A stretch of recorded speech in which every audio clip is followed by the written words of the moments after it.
Here we had the interest rate hikes might not need to be monthly anymore. Federal Reserve, interesting, after they made that one hike and the price of gold shot up, it tanked the markets. We supposedly lost banks that were sitting in fraud anyway, in debt. But remember, the whole system's in debt.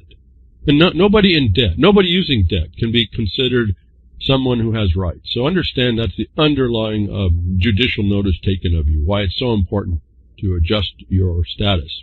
Boy, am I going to get off so much to talk about here, folks. When your status is capital letters, don't get off on me here. You have to go to the bankruptcy law. There's a rule in a state, Oregon Bankruptcy Court, back in 1994, said a capital letter name designates a debtor, no matter how they're designated after that, if it's proper English. So you're all debtors. When you walk in to see your captions, they're putting you debtor in bankruptcy, and you don't even realize it. That's one of the real problems. That's your status established that you don't fight. And again, they're in control. The Bar Association, the one that brought in the Model Business Corporation Act under which that would work, is the one in decision for you. So we have again, bigger problem. But I want to move on through here. Central Bank is acting. I don't get to talk with Gerald Celentri much. I was a little disappointed. He made a statement that if it was inverted. I don't quite understand it. How would he say that? If it goes down, the price of gold goes up. And if the rates go up, the price of gold goes down. Well, Gerald, I don't know what happened there, but it didn't sound like this week that happened. Gold is still going up. Now, where it's going to level out, I'm not so sure. They're talking about raising the interest one more time, or maybe bi-monthly now. Every time they raise it, it's going after they're trying to go after your jobs, and that became the newest thing. They're going after your jobs. Gold spiked again. I'm not saying it's an answer. I'm saying watch how the fiat is destroying itself and look internationally how others are running. The nations are running from it as best they can. Again, another vector of the attack, and they're going to cause harm on people and hardship, and most of you will, like you did with the COVID swindle, you'll pick up this Fed now adjusted Fed coin as they move this through, and we just got a new word. The IMF is all over this, already ahead of time. Nobody talked about this early on. I told you your Bitcoin was a trap to get you set up to watch out how it works, how the monkeys play with it. I got attacked for that. People stopped talking to me. I don't know what more to say. I have to just explain what I'm going to do. They lied here. Wasn't it just, quote, yesterday's, close quote, yesterday, that they were telling us, the IMF, the bank, the feds, everybody, oh, we don't know about this digital currency. We don't know anything about it. Wasn't it just quote, yesterday, close quote? Yeah. No, these people were all over it, and they're moving. So they're going to put you in hurt. Again, the numbers are all skewed. The way they cook the books in economics is just mind-blowing. And we're going to be blindsided again. I don't know what more to do that. Just move yourself out. Start using cash best you can.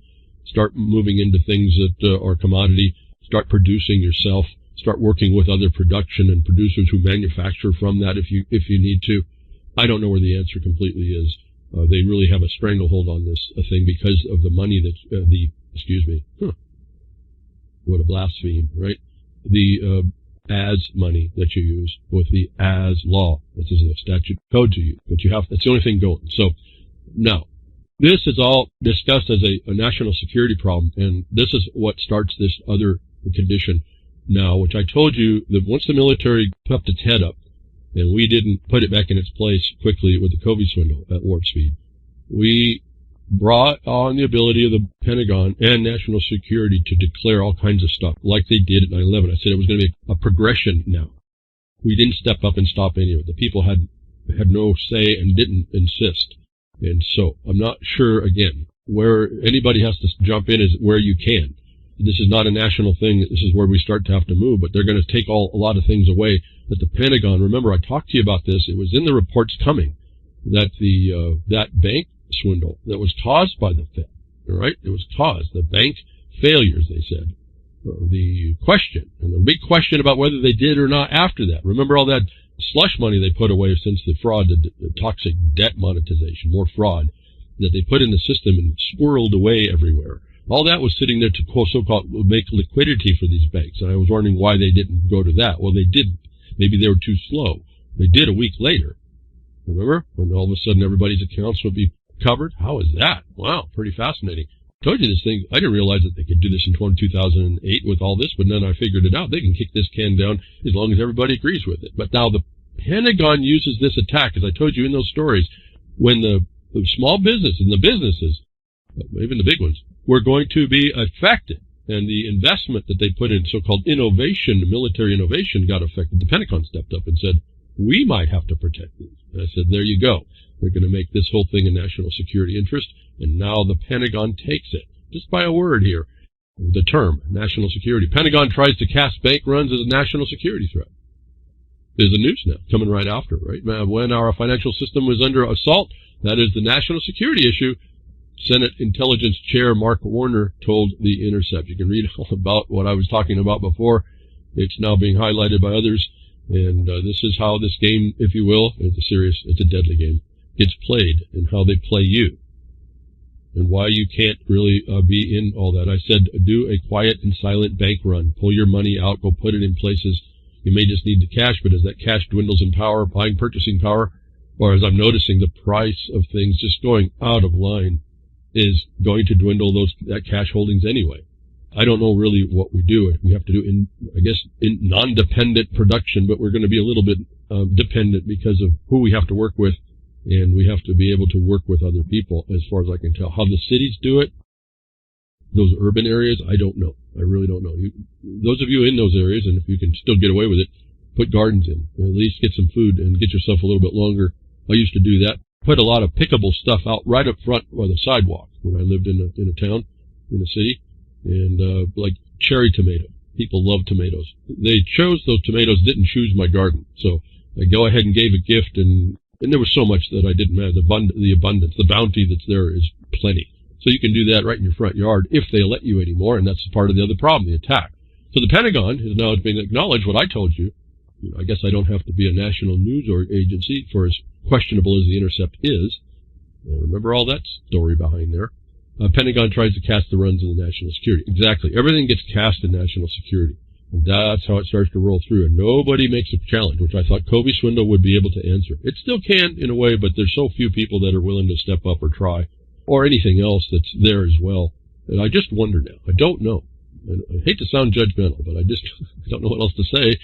As we keep on moving here, the Pentagon does this, the economies, and then you see the hesitation, you see, well, this is not so disconnected. This is not so decoupled. The world of business is not decoupled. As Russia was telling us, we got to keep economy and business separate from war, or the pretense of war. We have the story coming right here showing us the U.S. and China haven't divorced just yet. Decoupling is all the rage, but a strong dollar and a long-term corporate ties make the relationship as codependent as ever.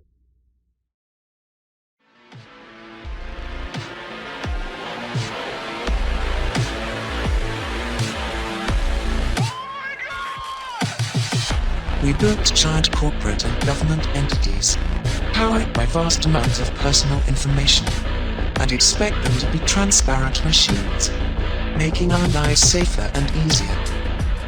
We are outraged that we are losing our privacy, yet continue to upload more of our personal information, which is sold to the highest bidder. For many people, Google and Facebook already know who your friends are, who you email, where you live, where you work, what books you read, what songs you listen to, what events you're going to, everything you search, every website you go to, and where you are right now. We are the transparent machines, generating billions of dollars for giant corporations from our private information. Your existence will be monitored and monetized.